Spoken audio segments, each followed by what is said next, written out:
Welcome to Live from the Gardens, a podcast about animals and how to be a convincing animorph. This week, we'll be talking about the ringed seal and the polar bear, two of the animals we found in Animorphs number 25, The Extreme, which is the book we talked about last week on the Dork-Bajir Chronicles. My name is Mikhail, the host. I'm Tessa, the expert. And I'm Braden, the very excited to hear about both of these animals' business. Mikhail just comes out swinging, sounding like a radio announcer from, like, that one song that goes, live from the gardens. Live from the gardens. Like, oh my God. We gotta cut that out. That's a copyright infringement. Mm-hmm. It was too close to the real thing. What if I do live from the gardens? Live okay, off to a good start, as I can see. There's no direct fan mail this week. Fan mail! Ooh, yeah! Fan mail! Ooh, yeah! But I did put out the call for information about ringed seals and polar bears. And the information I got back was, once again, not super helpful. For example, Movie Poll says, polar bears don't actually drink Coca-Cola. Fuck's sakes, Movie Polls. I love our fans. They're so good. Here's a response from actually a friend of the show podcast. At least I like to think of them that way because I like their show. Asset and Androids. They said ringed seals hunt in packs and will bob in and out of the water to distract a polar bear until it becomes exhausted and easy to kill. Oh. So that's not true at all, but it did sound super true. So thanks for that. I could not find any information on that, even as much as I wanted to. Yeah, so Androids and Assets, if it's real, we're calling your bluff.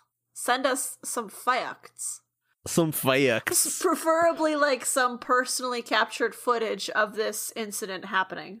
And thanks to everybody else who, contributed, conversed. Shout out to @theslan who says polar bears are the largest bear and largest land predator, which, it's not true. Untrue, but also was revealed pretty early in the book. Mm-hmm. Not that early, actually. They don't acquire the polar bear until past the halfway point. So let's jump right into the questions. So the ringed seal, or as the Wikipedia entry is very apt to point out, the baby ringed seal. Super cute. Anyways. Is the baby ringed seal white, or is it gray? Wow, I don't see color, so. Yeah, but actually, you can still see colorblind. grayscale. It's a real problem. You can still see a grayscale when you're colorblind. You're just like a dog. I don't actually remember. I don't think... Because in the book, they say that they're gray with rings on it, but in the book, it's not named what type of seal it is, so I thought it was a harbor seal, and the harbor seal pups are white. You know what? I don't know why it would say the ringed seal other than geographically, because that far north, there's pretty much only one seal it could be, and it's the ringed the harbor seal. Wait, what? Yeah, I don't know what a harbor seal is. That might just be another name for the ringed seal. If it is, that's going to be so funny. Anyways, baby ringed seals are, in fact, gray. Yes. Huh. Well. So, Brayden. Yes. Why does the ringed seal's diet reduce significantly in volume between mid-May and mid-July? It's beach season. Keep trim. Gotta keep trim. Gotta keep sloughing them pounds for the pussy. So you're not actually totally wrong in a gross way. So I think the main reason is they're actually raising their young. So just like a lot of animals. Oh, okay. They're burning their energy looking after the kids. They don't have as much time to feed, so they pack on pounds beforehand. Mm-hmm. The other reason is they're actually molting, which was a pretty gross little hole I went down on Google in terms of what does that look like? Yeah. I couldn't find a lot of pictures for any type of seal other than the elephant seal. That was horrifying enough. Yeah, elephant seal, 3 out of 10. Good seal, don't recommend looking at it in the face. 3 out of 10. Yeah. I feel 1 out of 10. General goodness, 10 out of 10. It's a good seal. It's just bad design. Okay, what does that mean? It's a good seal. A high quality seal. It's a high quality. It's got seal of approval. Oh, My God. Okay, no, I draw the line at seal noises. Tessa, how does a seal breathe when it hunts beneath large ice floes?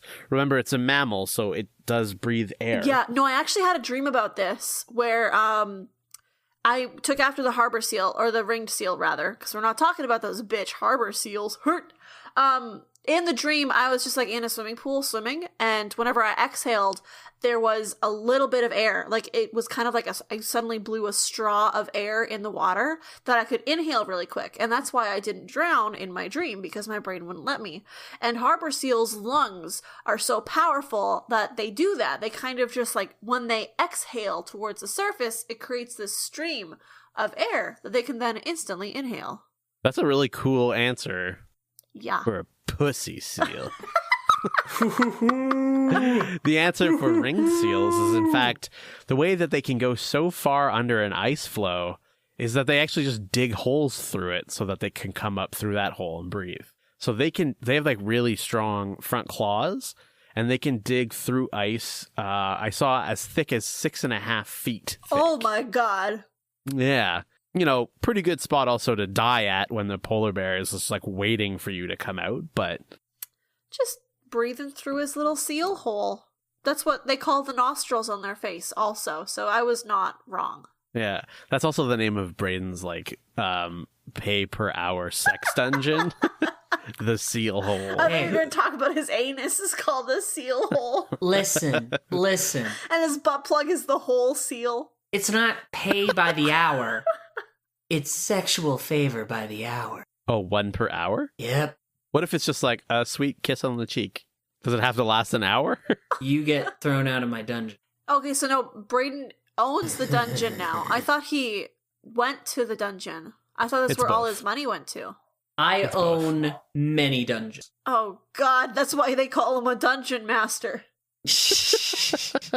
Oh dear. So Braden, when a female ringed seal is giving birth, where does she give birth? I love how you phrased these questions, Mikhail. It's just like, it's like a grade 1 kid just like started a trivia quiz. So a female seal is giving birth, but like, where does she do it? Sex. How does it even work? Am I right? Does it work? Is this a trick question? Are there other ways? There should be. All right. Let's invent some. Oh, not on this podcast. That's our sister show. The mama seal will just straighten herself out and just face straight down into just like, oh. And we're not talking like a small hole, like a deep hole, because this is going to come out with pressure. And just... And that baby seal, like, just ricochets off the wall of this hole. Some people say that they will go for miles, dozens of miles before they splash into the molten core of it all. And then they come back up. The answer is actually that it's pretty cute. I think it's the moms, but it might be both parents. They'll actually dig out a little ice layer. They'll dig out a little ice hole? Yeah. They'll crawl into a nice, big, cold ice hole. I don't know what you're referring to figuratively. Each mama seal has her own personal ice hole. Are you trying to say because it sounds like the word asshole? I'm not saying nothing. Clearly. Okay. Speaking of you, I guess, why is Lake Saimaa, that's probably not how you say it, Lake Saimaa in Finland significant to the ringed seal population? Well, Mikhail, of the world, I mean. You ruined it yourself. This has something to do with migration. Because every ringed seal, when they graduate high school, they go through the career choosing place. But it's a camp in Lake Saimaa where they have to work retail at like one of the only Tim Hortons that's not in Canada. And it's a shit job. There's so many tourists and they never clean up after themselves. And this kind of grueling process really helps the ringed seals know what they want to do with their life, which is usually to go back to being a seal. So then they go home after a summer. Wow, that was like a coming of age movie. It's all happening in front of me. Pixar 2020. So the Sima ring seal, which is a subspecies of the ring seal, lives only in Lake Sima. So it's basically cut off from the rest of the population. There's only 380 of them, roughly, that still exist. They were actually cut off from, I think it's like ice flows and all like land coming and, you know, the world changes, right? So 9,500 years ago, they were cut off from the rest of the ring seal population and they just survived. And there's some of the only, I think there's only like a couple or few anyways, species or subspecies of the ring seal that live in freshwater, because the ring seal that lives where the North Pole, like where the book was set in last week, those are saltwater seals, right? That's not really that interesting until you think about the fact that like there's 380 seals living in this lake, and it's the only place that they live in the entire world. Right. Yeah. Wow. Huh. Anyway, shout out to all our Finnish listeners. And there are actually a few Finnish listeners. Write in and tell me if you've ever been to Lake Sima and seen the seals, because I'm interested about that now. We should take a Animorphs trip if we get enough people on our Patreon. We'll fly out to Lake Sima. Yeah. The like $10,000 goal is paying for our round trip, to Finland. Just for a Lake Sima seal picture. Yeah. Speaking of things I want to talk about more, Brayden, what's up, buddy? Not much. As you know, as the patrons and Twitter followers may know, I'm recently looking to mingle. I'm in a choice. God, no, it's a summer camp for adults. Please say that. What? No, not among the counselors, you pervert. It's a real wet, hot American summer. Yeah, exactly. Mikhail's got it.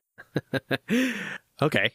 When ring seals are coming out of one of their breathing holes to take a breath on an ice floe, why do they sometimes blow a few bubbles first? I mean, sometimes you just can't help yourself, man. Like, your parents spend all this time trying to tell you not to blow the bubbles in the chocolate milk, but you're like, but I know they're gonna stay there. If I do it, they're gonna stay there, and it's gonna be hilarious.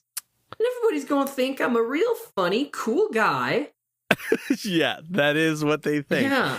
How you guys, I mean, like, do you remember the moment in your life where you're just like, oh, you can blow too many bubbles? I mean, I don't know if I've ever blown bubbles in my chocolate milk, because I never order chocolate milk, because I've never been a fucking child. I feel like it's pretty clear that you are only recently not a child. Shut up! My name's Jared, I'm 19, and I never fucking learned how to read. Vine reference, I like it. Thank you. It's not alienating at all. No, not at all.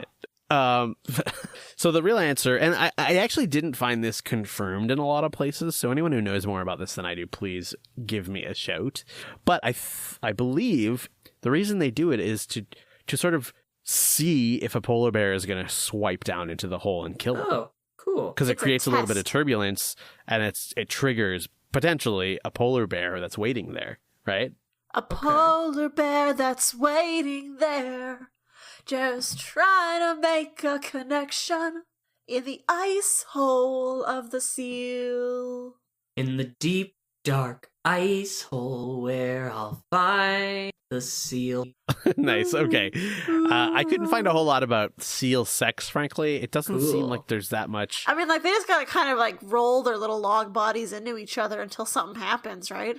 I assume seals are one of those ones like bats where it's kind of like people like them, but it doesn't seem like they're in the public eye as far as research goes. You know what I mean? Yeah, they're not popular. Like the polar bear, I had to like really hot. pare down how many questions I had because there's so much interesting information about them. Well, yeah. I think there is still interesting information about the seals. It's just that, you know, it's not really readily available because, frankly, people don't care that much. Anyways, what do you think happens when seals have sex? Are you talking about us or are you asking our listeners? I'm asking just anybody that'll listen, really.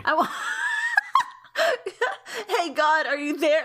It's me, Mikhail. I got questions about seal sex. I don't know how seals have sex. Fill me in.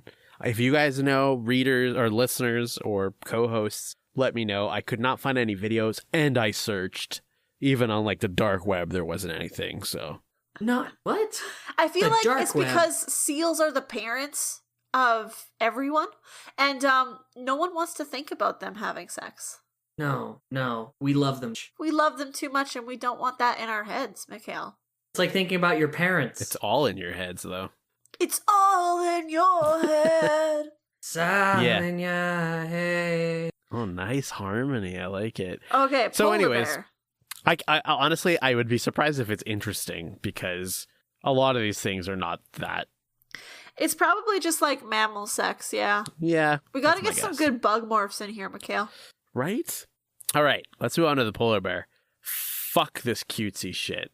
Polar bear time. Polar bears are pretty cute. World's largest Have you land seen predator. a polar bear baby hanging on to his polar bear? Okay, this is a call out to all of our listeners. There is this short film. I think it was a short film. It was animated. It was this like old Inuit woman who lives up north, and she has her ways, and she has her house that she lives in. And then there's this little polar bear cub. His mom dies, and he has nowhere to go. And she ends up kind of taking care of him. And I remember she like makes this food for him that looks really good and feeds it to him, and then these hunters come and they try to kill the polar bear, or because they think that he's going to attack the old woman who's taking care of him, and they chase him away. But he comes back and he's all grown up, and I don't know, it was really beautiful, and I saw it when I was very small, and I tried to do some Googling, and I have no idea what it's about. But like, or what it's called or anything. So if anybody knows, hit me up. Okay, Tessa. Not fucking around. Why are polar bears nearly invisible under infrared light? It's because they don't exist. Twist. They End of don't- podcast. End of the show. No, but seriously, polar bears don't exist. It's a collective hallucination that the world is going under. God just sent down polar bears to be like, don't freeze your butts off. Here's this vision of this huge white bear that you can't see because it blends in with the snow. And then when we warmed up the world too much, he's like, oh shit, that big white bear is now real skinny and it can't eat because you fucked it all up. But it's really just a simulation. Nothing is real. Yeah. It's all in your head. It's all in your head. It's all in your head. You got So the real answer is a number of things, but the basic sum of it is that they're that good at conserving body heat. So they have 4 inches of what's called adipose, which I'm probably saying wrong, adipose tissue, which is basically just like the fatty adipose. layers. Yeah. So 10 inches, that's 10 centimeters. That's like a lot. Or sorry, 4 inches is 10 centimeters is what I meant That's to say. a lot. Yeah. That's a lot of fat. That's a lot of fat to just like have hanging off of you. But because of I mean, I can relate. Yuck, yuck, yuck, yuck, yuck. all right. I ate too many cakes. I'm getting ready for the winter. But it's an interesting side effect, right? Because infrared is sort of like, It's all off body we think heat. it's the catch-all for finding all warm-blooded creatures. But, there are, I don't want to call them tricks, but like there are elements of mammals that can hide them from that. Did you just say elements of mammals? I didn't. And I think you know I didn't. It's the crossover everyone's been waiting for.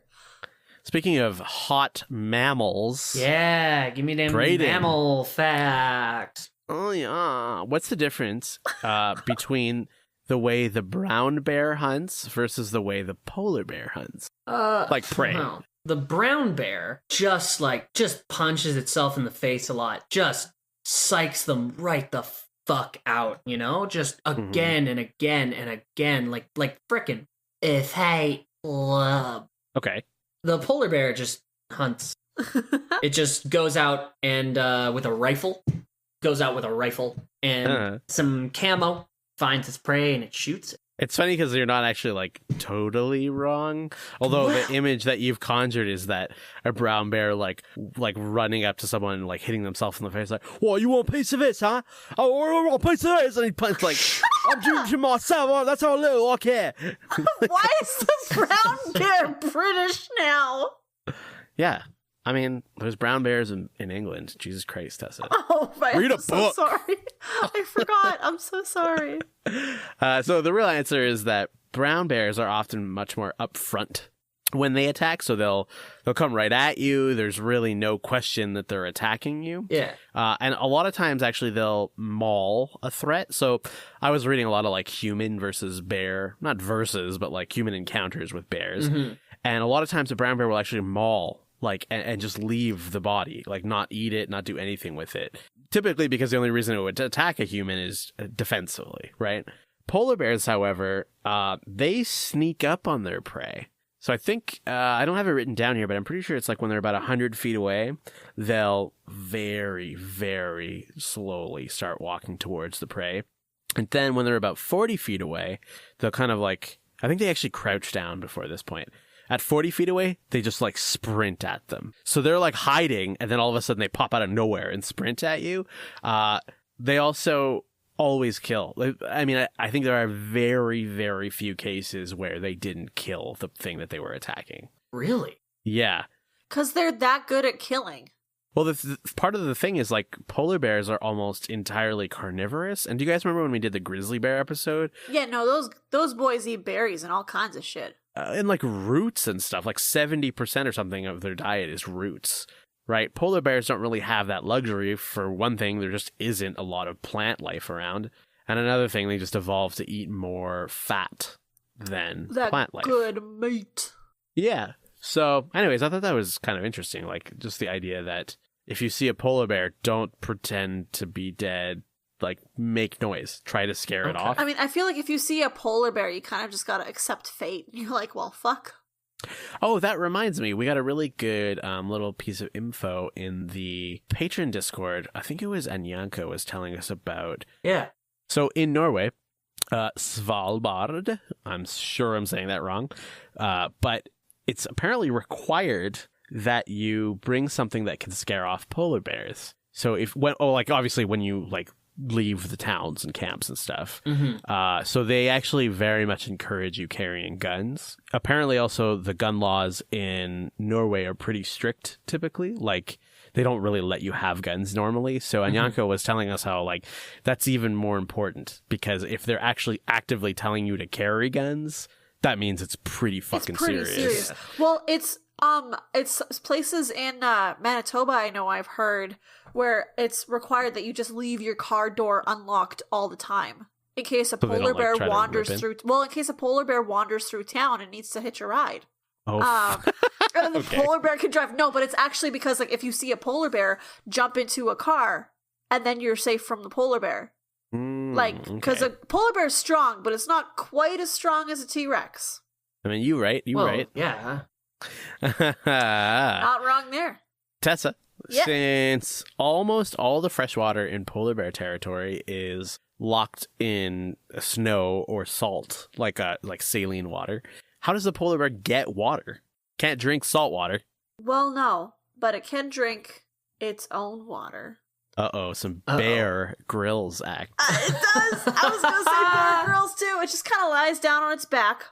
And it does that yoga pose where your shoulders are on the ground and your hind legs are in the air.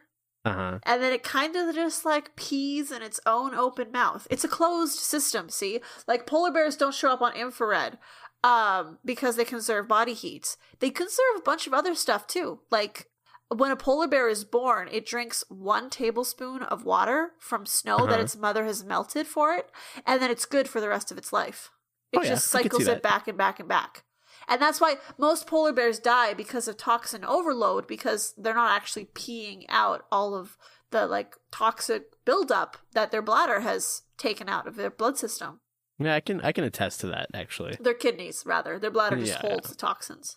So the less gross and definitely more true answer is the way that they get water is actually out of the fat that they eat. So they metabolize the fat in such a way that it extracts water from the seal's body. Yeah. What?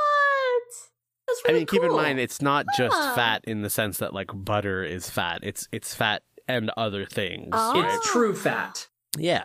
I thought that was pretty cool because it's a good kind of question, like where does it come from? There's also a lot of water in meat. Like meat is pretty wet. Yeah.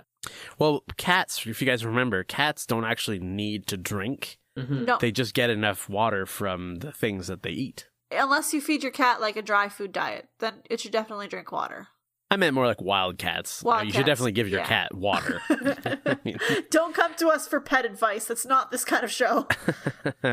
Brayden, adult polar bears are largely solitary creatures, no surprise, but there are certain exceptions to that. What are those exceptions?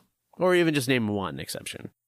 Well, I mean, yeah, it's not healthy to drink alone. So, when a polar bear finds a brewski, an old can of Bud, some Kronenberg 1664, even a shock top, or hell, just a Coca-Cola out there in the wilderness, they'll let out a bellow. But polar bears don't drink Coca-Cola, as we learned. No, but they bathe in it, Mikhail. Keep up. Oh, sorry, I'm not sorry. 100%. I think Movie Polls was just pulling the wool over our eyes. Like, he included a GIF that had video evidence of a CG polar bear from a Coke commercial. of a true. polar bear drinking Coca-Cola, wearing a very nice warm scarf. A real video. Anyway, yeah. So they let out a big old bellow, and soon enough, some boys are gonna come trudging through the snow, and they're gonna crack a cold one. All right. I mean, you're not actually that far off, which is kind of awesome. No kidding. Okay, the voice. So adult polar bears have actually been seen, even though they are largely solitary, I'll keep that in mind, they can be seen playing together for hours at a time and even sleeping together in an embrace. Aww, that's cute. I know. Some research actually showed that adult males can have long-lasting, well-developed friendships between other males. Yeah. Tessa, why did the man close the dump in Churchill, Manitoba, Canada? Because hint, it has something to do with polar bears. All these polar bears were coming in. They saw what the seals were doing with that lake, and so they were sending all their young polar bears to go work in the dump, which took a lot of the jobs away from the native Churchillians in Churchill, Manitoba.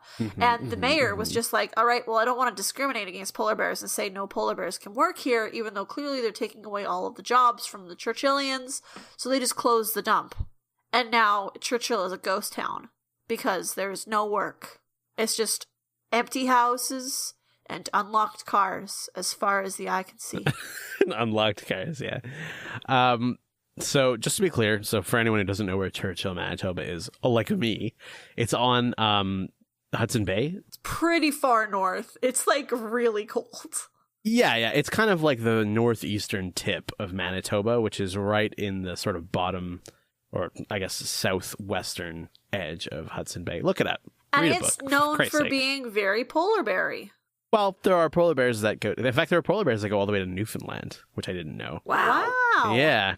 The reason they closed this dump in Churchill is that even though polar bears do eat exclusively almost meat, they can eat basically anything, and they have tried. In fact, they were eating things like styrofoam, plastic, car batteries, hydraulic fluid, ethylene glycol, and other chemicals and stuff. So they had to shut the dump down. Because bears were presumably dying. Yeah, this is probably because they were starving, because the ice is melting and there's no seals on the ice. So they're like, I gotta eat something. In the summers, historically, before humans and stuff, actually, that was an interesting thing, because I thought we were destroying polar bears, but polar bears are actually one of the only bear species on the planet where their territory really hasn't changed. As far as the range that they can go. The main difference is actually the effect that global warming has on the seal population, because with less ice flows, the more dangerous it is to hunt, because obviously global warming is getting rid of the ice flows. It's really depressing. I don't recommend you look it up unless you want to get a real sober splash of urine on your face. Why would you say that? You're in trouble now. It's the truth about global warming. Ugh, it's horrible. When it comes to polar bear sex, it's pretty classic male mammal stuff. They fight over each other. They all kind of gather where the seals are, obviously, and then they fight. Classic mammal shit. And then it's doggy style or bear style, I guess. I did see one National Geographic video on YouTube where they were showing it, and it was like kind of punched up for the sake of being interesting, I guess. But he was thrusting and stuff, and we were describing how like the penis has a baculum, which we talked about way back when we talked about dogs, where it's a bone in the penis. Yeah. Does it also spike out, do you think, or does it have a knot? It doesn't spike out or have a knot, as far as I know. But they're missing out. In the video, they're like, because they have sex over the course of like a week and a half, I think, multiple times, because the unlike humans, bears, the ovulation in bears is actually triggered by sex as opposed to just happening naturally. Oh, interesting. Yeah. I guess because their population is kind of like their territory is pretty big and the population isn't very big because they have to eat so much meat. It makes more sense evolutionarily for them to just be kind of ready to roll whenever it happens. Yeah, and it's like, it is definitely like males have sex with more than one female, but the female only has sex with one male. Does that make sense? Yeah. Yeah, but I mean, like, lots of mammals are like that. Well, anyways, at the end of this Nat Geo thing, it was like, because they kept cutting to animations of the penis like thrusting into the vagina, which I was like, all right, I don't really need to watch this, I guess. No, but at the end, they're like, the thrusting is so violent that, and then it like drops a super big drama music bomb by, and his penis bone breaks, and it like shatters the animated penis, and it's like, I did not need to see that. I'm pretty sure it didn't actually happen in the footage that they were showing, just the animation of it. But anyways, what the fuck is wrong with you people over at National Geographic? That was fucked up. I mean, that was from the 90s or something. They nasty over there. Do you guys have any questions about ringed seals or polar bears before we move on to the hypothetical? I think they're real cute. I don't think that's what we're here for. I like how polar bears carry their babies around just like other bears do, and those videos of like, another video, this is one I do remember, this live action film called Alaska, where two teenage kids go to save their dad who crashed on a mountain while driving a plane, and along the way they befriend a baby polar bear who's escaping from poachers. It's a terrible movie, but in it they all eat moon pies, which is like some marshmallow chocolate cake. And there's some pretty no, it's not poop, Mikhail, but there's some pretty cute moments of the baby polar bear playing in the snow. Oh, and isn't that just so cute to think about? No, Brayden, nothing to add to the conversation? I have no questions. Shall we move on to the hypo? Yeah, let's do the hypothetical question of the week. Hypothetical question of the week. Which would you rather have as a pet? Think of this as a pet like a dog or a cat, like the way you treat a dog or a cat. Would you rather have a seal-sized polar bear? And I mean like a ringed seal-sized polar bear. Which is pretty big. Not really, honestly. Like an adult? Yeah, like an adult rings. No, you know what? Fuck it. Baby. Okay. A baby ringed seal as a pet. Or would you rather have a polar bear sized baby ringed seal? That only ever stays a baby? Yeah. Okay, let's do the thing where we all here are the give our caveats. answer. Here are the caveats. Can we all give our answer at the same time after the caveats? I don't know why you insist on doing that. It's cute. It's not helping anybody. The seal can be ridden in the water like a Pokemon. In the sense that you can ride on its back as it's swimming, and like, because it's like a huge fucking seal. The bear would still have the same diet, so you'd have to feed it like pure meat, basically. Would the baby seal still have the same diet? Yeah, but that's easy because it's just like random fish and shellfish. And both of them have the intelligence level of like a dog. And the baby seal only ever stays a baby? Yes, but it's still huge. Nice. Okay. I would definitely do the seal. That would be so cute. How fast does the seal go on water? Oh, buddy. Very fast. Yeah? Okay, I'm going with the seal. Yeah, this is an adventure. This is my shadow facts. Like, now I need to move to a coast where I can just, like, noom around. It doesn't even have to be the ocean coast. It can be, like, a lake. I can just, like, basically be almost as if it's a motorboat. I can just, like, surf this seal all over. Okay, so... I was trying to phrase that in such a way that I didn't say motorboat this seal, because I knew that would be bad. A ringed seal can swim about 10 kilometers per hour, which is about 6 miles per hour. Let's say that since we're upsizing it to about I don't know, 20 times its size. A baby seal is like a small size, and then we can say that like a polar bear is maybe large. So that goes up 2 size categories.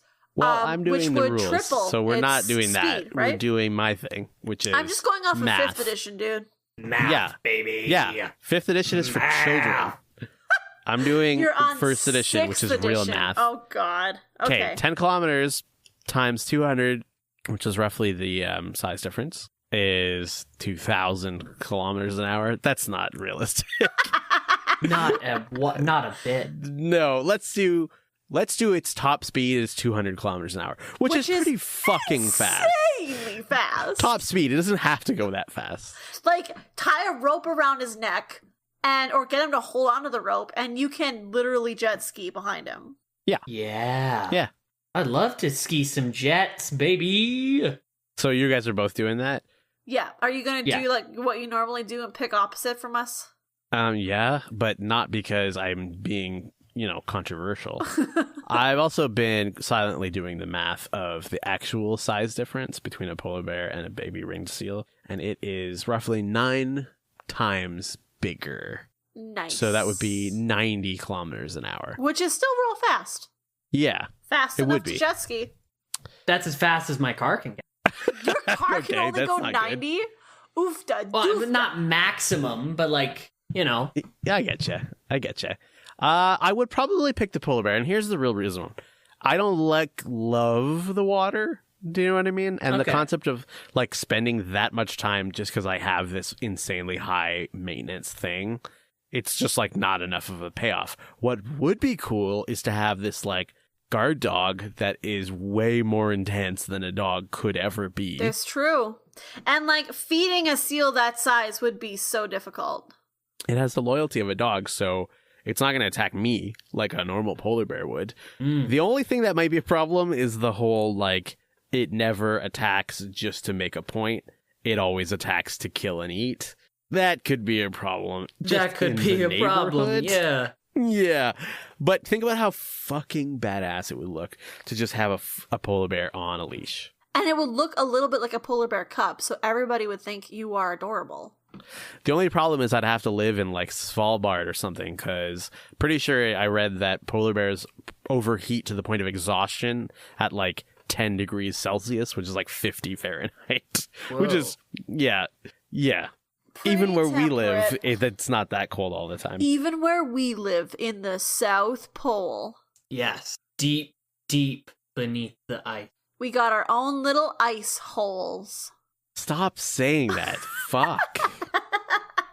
What? You don't like it when I say ice hole? So next week, now that we've wrapped up our ringed seal and a polar bear discussion, we'll be talking about Animorphs number 26, which is called The Attack. Change is necessary. It's got Jake in like a pretty fucking stupid pose, morphing into a tiger. Yep. And the second picture is like my spirit animal. it's very good. It's just wide open. It's very good. The following week, we'll be talking about the morphs in that book. We won't be talking about the tiger, probably, because we did do the tiger already, but we'll see what happens. Tessa, where can people find more of Animorphs, the Dork-Bajir Chronicles? You can find more of our stuff on our podcast page on collectivelegacy.org, and we've also got a Twitter, a Tumblr, an Instagram, and a Facebook. And once you've decided you really like us, you can head over to iTunes, Spotify, wherever fine podcasts are distributed, and hit that subscribe button. And after that, you can go to our collectivelegacy.org homepage and check out some of the other fine podcasts on our network. Yeah, I don't think we've ever said it, but it's collectivelegacy.org/Fanimorphs. Yeah. So there you go, buddy. You can also show support for our show at our Patreon page, patreon.com/Dork-Bajir, DORKBAJIR. If you guys don't know what Patreon is, it's just like a monthly, it's basically a subscription to like bonus stuff that we're doing. And we do a lot of bonus stuff. We've got a Discord. We have essays that we release every month with our deeper thoughts on it, and you will get access to our show notes at any tier of support. And we've also do shout outs for some of our patrons. They're going to give each patron an Animorphs style name. Spencer, the calendar. A heap of games, the bright light. Greg Della Posta, the cup. Andrew Vila, the transparent. And last but not least, we have our very dear Anyanka, the stranger. That was a real title. Yeah. I always do real titles. For the Phantomorphs, my name is Mikhail, the host. I'm Tessa, the expert. And I'm Braden, the sassy one. And this has been Phantomorphs, the Dork-Bajir Chronicles.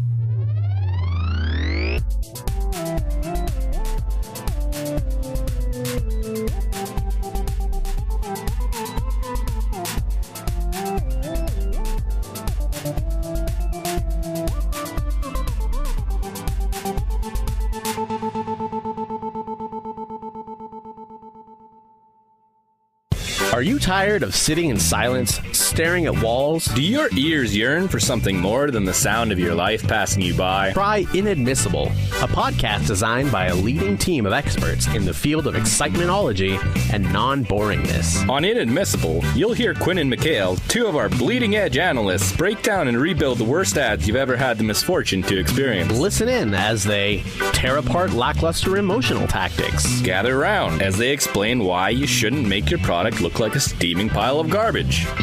Poop jokes.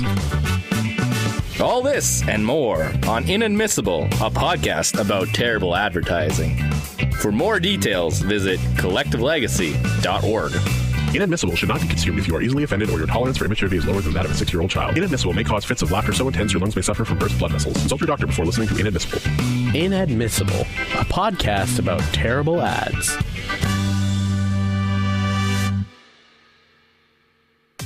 Brought to you by Collective Legacy, a podcast network.